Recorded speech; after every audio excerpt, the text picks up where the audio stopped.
This morning, President Trump facing backlash from both parties after calling 6 Democratic members of Congress traitors and accusing them of seditious behavior punishable by death.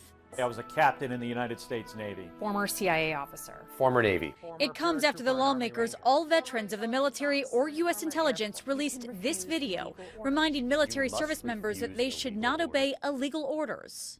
Our laws are clear. You can refuse illegal orders. Democratic Senator Mark Kelly explaining the video's message. He has talked about sending troops into more U.S. cities.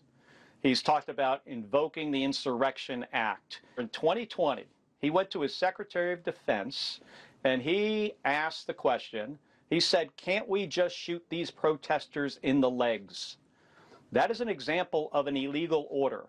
The president firing off a number of social media posts saying those lawmakers should be arrested and put on trial. Their words cannot be allowed to stand and an example must be set.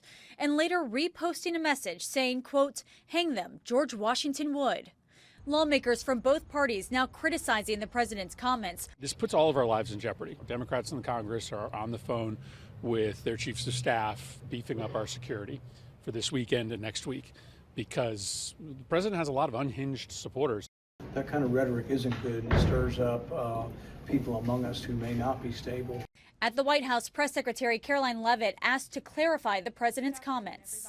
Does the president want to execute members of Congress? No. To suggest and encourage that active duty service members defy the chain of command is a very dangerous thing for sitting members of Congress to do, and they should be held accountable.